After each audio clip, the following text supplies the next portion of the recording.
So today I wanted to talk to you just for a second about trying new things, whether that's in the kitchen or a new activity or a new restaurant. I think it's really uplifting to my spirit anyway, just to try something new. And I didn't try anything exciting, darn it, maybe next weekend. But I did try fermenting some veggies, and that's been on my list for a while. I also tried a fantastic new salad that I happened to see another YouTuber make, and I'm so glad I made it. It's one of my new fall favorites. I'm going to share that with you. And also my lesson learned last week: do not skip the meal preps, because then I will just pull cheese and crackers and not a vegetable in sight. Feed myself now that I'm a empty nester and don't have anybody to answer to for why I'm not cooking. Well, let me show you what I was up to this weekend. Let's get to it. One great thing about doing all these ferments is being able to use up a good portion of this pink Himalayan salt that I bought in a giant jug. And now I'm going to be chopping up some onions. This first ferment is just red onions and fresh thyme. And you'll see me packing the veggies down in between adding more. And I'm stirring some salt into the water back there. I'll be adding fresh thyme, a little onion, and packing down in between. I'm only doing about a half a jar because it's just me. I'm planning on using them to top sandwiches or a little bit on the side of a salad, just a little added flavor. The best benefit from making and eating fermented veggies is all of the tremendous probiotics you get when you eat salt fermented foods, as well as all of the prebiotics. A lot of people aren't aware that there's a big difference between fermented and pickled foods, and that is fermented are made with salt and pickled are made with vinegar, and vinegar kills probiotics. And you can easily tell by looking at the ingredients label.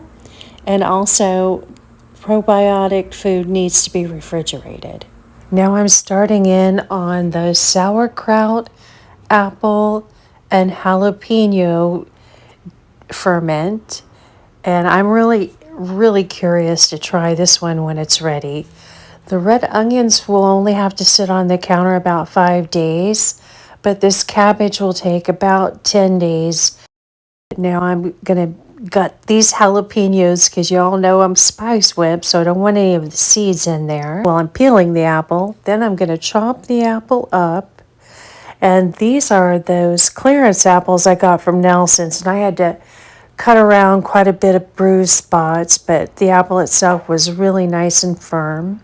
And I decided I'd better put all the extra veggies over there in a Tupperware, and I'm putting a lid on it so the apples don't get brown while I'm continuing to chop up the other veggies, because the recipe says to put 3 tablespoons of salt on the cabbage, stir it around, and tamp it down with a wooden spoon or a press if you have it, to kind of get the cabbage to expel any water it's holding. So I'm using my meat mallet here to press these down, and I'm gonna just keep pounding and pounding. They say a minimum of 10 minutes worth of pounding, so if you've got any frustrations, this is a great dish to make. Now, after my pounding and letting it sit for another 10 minutes, I am adding my other veggie, adding in a tablespoon of ginger. Now I'm going to give it a good stir around. So pretty. Really enjoyed making these ferments. Something really different. I definitely have never made anything like this before. And I should have cut the recipe in half because it was so much that I ended up with 2 quart jars. But a bunch of pounding and packing until I get it to the point where I feel like it's ready. I really did end up with quite a bit of juice coming out before adding any water. And now I'm taking a cabbage leaf and putting it over the top. And then I'll add the glass weights on top of this. They recommend putting the cabbage leaves in to keep any little bits from floating up around the edges of the glass weight. I got those weights off of Amazon last year, and I can only say that I don't understand why they don't make the little handle or stem on those glass weights a little longer. You know, when you go to try to pull them out, you can't hardly get your fingers to grip on them. So now I'm tucking in the cabbage leaves that have sort of stuck up around the glass weights, just to make sure they're not above the brine. And then I'm going to add a little bit of water just to top it off. Maybe 2 tablespoons in each jar is all that was necessary. Now I've added these fermenting lids. They have a hole there in that little nipple looking thing in the center that allows the gases to escape. It doesn't allow air to get in. And then I'm using the ring that comes with the jar to seal it up. Now I'm starting on the corn relish. I'm really looking forward to this ferment. I love corn relish of any kind, and I think this one's going to be pretty stellar. So 2 bags of corn, and that turned out to be a little too much for a 1-quart jar. As you'll see here in a minute, I had about another cup and a half left over. So now I'm chopping up some red peppers, some red onion. Let me tell you what, I've really got the rainbow going on with these ferments, and you know me, that just makes my heart so happy seeing all these colors. Crushed red pepper in there. Now I'm chopping up some cilantro, and I'm really happy to be able to get this used up because it's nice and fresh still. It's so hard to try to get all of my cilantro used up. Now a tablespoon of that salt. And I'm going to give this a toss around. Now I'm slipping this in there. The recipe doesn't call for it, but I'm adding 2 or 3 drops of liquid smoke because I kind of wanted it to have like a barbecued relish flavor. Now I'm going to pack this into the jar, and as you'll see, I have to do some packing down of the corn, and I'm using my juice glass to get this in here as tight as I possibly can. And then it's getting a cabbage leaf. Now I am mixing up some salt water here to pour over the corn. Now I'm going to give the edges of the jar a wipe down with some of the brine on a paper towel, a fermenting lid, a ring, and now she's going on the counter with the rest of her brothers and sisters. And here's a look at everything I fermented. I didn't get it on camera, but I did ferment some shredded carrots and ginger, the corn, the onions, and the 2 jars of the sauerkraut. And then here are all the peppers from Nelson's that I chopped up. Some of these are going in the freezer, and some I'll end up using in my meal preps later. And I want to give a shout out to Mimi Todd. I follow her channel, and she is a firecracker homesteader, always canning, preserving, fermenting, dehydrating, you name it. And she decorated her kitchen for fall and added some canned fruits and veggies here and there among the fall decor. Just totally charming. Got all this made before noon. Now I'm going to get on with the meal prep. It's Monday night, Labor Day, and I'm getting ready to do some Mondo meal prepping. I don't know about you guys, but I really like working with a list when I'm preparing a lot of different foods so I can keep myself on track. I'll put that up here so all of you can see what I've got planned for myself tonight. So what I have here are 2 chicken breasts that I've sliced horizontally, and I'm going to sprinkle them with olive oil. I've got my oven preheated to 350. This is just some basic poultry seasoning. And the thing I like about it when you're meal prepping and you're not sure which dish you're going to eat it with, gives it flavor without being any specific flavor. Today I was really surprised to read that the skin of the onions has 70 times the quercetin that the onion flesh itself has. So when you cut up onions, you should save the skins.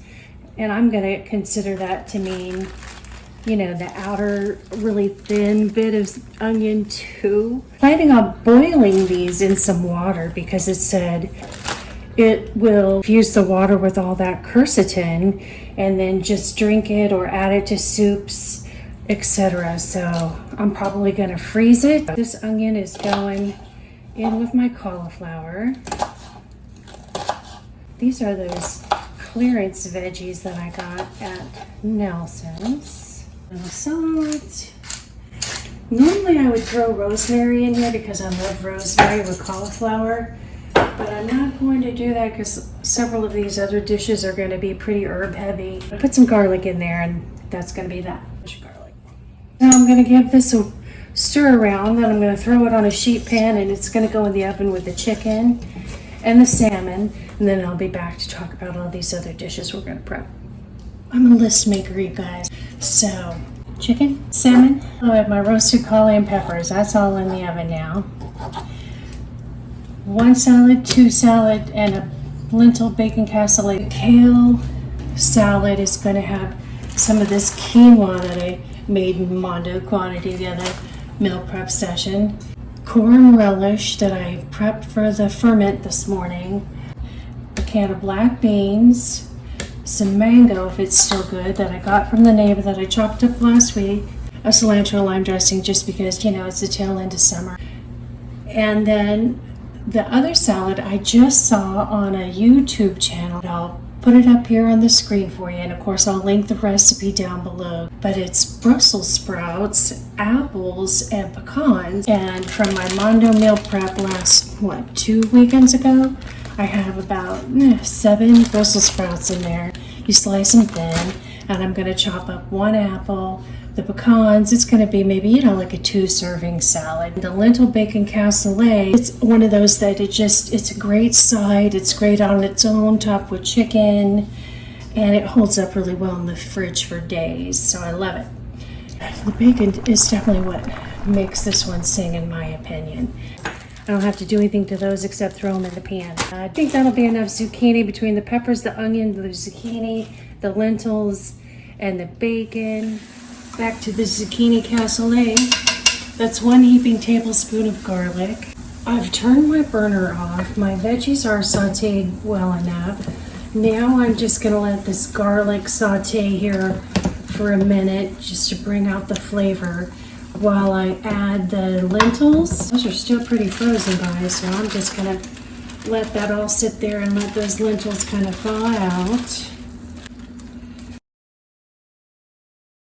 This is a can of black beans, and I've rinsed them.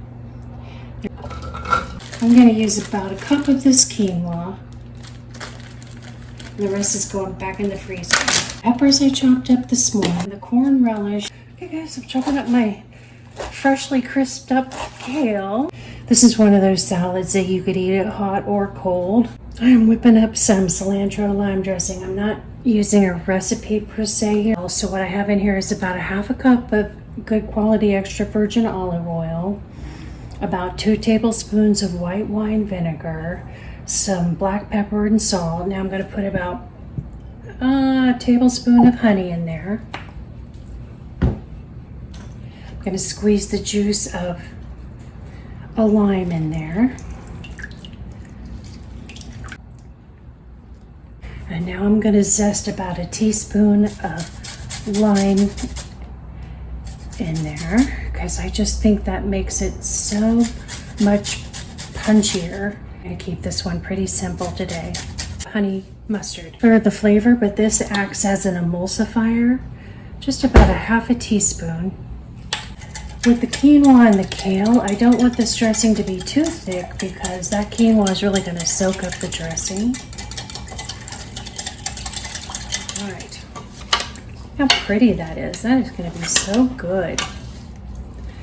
And I like kale salads because they hold up so well in the fridge. Really, there's nothing in here that's going to go mushy. I'm going to put my dressing in there.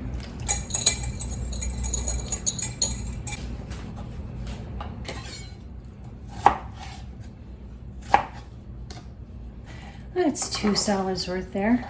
You can saute your Brussels sprouts for about 5 minutes, or you can just have them raw. I'm gonna tell you right now, I'm not eating these things raw. And then just because I like to do things my way, I'm also going to add several slices of chopped bacon to this. After the Brussels are done sauteing with the onion, I'll toss the chopped bacon in there just enough to warm it a little bit. And I'm going to toast the pecans in the pan that I will be cooking the Brussels and the onions in just for a couple of minutes. And then you'll see it all coming together. I'm excited to try this. I never have, so you're trying it with me. Pecans are roasting. I decided to throw some pepitas in there with them just because, why not? All right, so what I'm doing here is chopping up some tarragon, and I'm gonna toss that in with the Brussels sprouts, onions, and bacon. It just goes in there raw. There's the Brussels and the bacon, and now I also added the tarragon. The recipe doesn't call for that either. So that's all gonna be a lot of flavor. So a basic vinegar and oil dressing is really all this bad boy is gonna need. So my couple of tablespoons of balsamic vinegar, a couple tablespoons of olive oil, a teaspoon of Dijon, a little salt and pepper. And this isn't a dressing like you would be doing with a lettuce salad or a kale and quinoa salad. This is just a kind of a glaze, if you will, to give everything a little taste. Because it's apples and Brussels sprouts, you don't really need a drink. I'm gonna taste test this. I think that needs a little honey. It kind of got that acidic bite to it that I want to calm down. It's about perfect. We're going in the bowl. My Brussels sprouts, bacon, tarragon, and onions. Oh, my mouth just watered looking at this. That is so pretty. I'm gonna say it's very fallish. So what I'm gonna do is put this glaze in here and toss the veggies. Then I'm gonna add the nuts because they don't really need a glaze. Okay, so I'm gonna give this a little toss. Might have to have a bite tonight. Throw these nuts in here. That is beautiful. You guys have to take a bite of that right now. I just have to. More pepper. The recipe says to serve this topped with blue cheese, and I'll do that at the office when I make my bowl. I just want to make sure I got a little bit of everything. I need a little bit of bacon, got on there. Ooh, look at that bite. Here we go.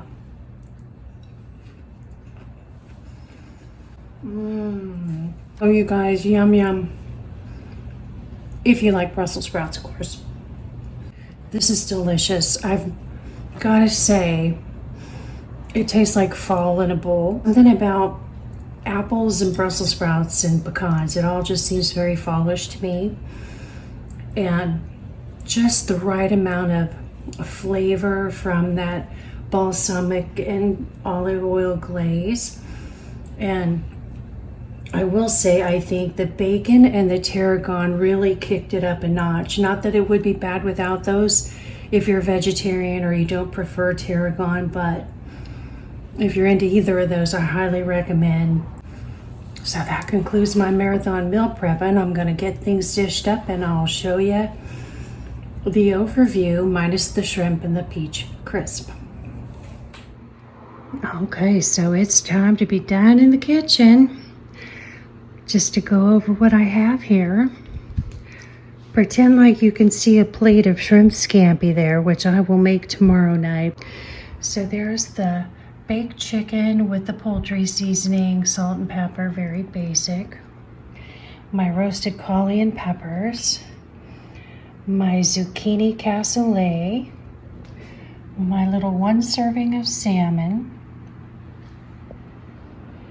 The kale, black bean, and corn relish with quinoa. Now I know some of you might be thinking, hey, that looks a lot like that kale salad you made a couple weekends ago. But the difference is that corn relish that I made for the ferment today just totally changed the flavor profile in a way I can't even hardly describe. And there's just something about it. Now, this is not fermented. This was just extra that I couldn't fit in my jar. But And then this fabulous beauty, shout out to the YouTuber that I'll link down below that I saw make this dish. And then there's my cucumbers and mango, and oh my goodness, that mango is so perfectly ripe and sweet. So yeah, that's all my deliciousness. I'm also going to take a little blue cheese crumbles. Here's a look at my finished bowl that I'll be taking to work. OMG, you guys. I think I outdid myself on this one. I think even Tish Wanders would be impressed. Look at all those incredible flavors. Imagine there's a little blue cheese on my Brussels sprouts there. The lentil cassoulet, my kale salad, that fabulous mango, and that chicken. Oh, it looks amazing, doesn't it? It was worth the hour and a half in the kitchen. I hope you guys got some inspo. Maybe thought about eating the rainbow, doing some meal prep. Comment down below. Let me know. I'll see you all on the next one.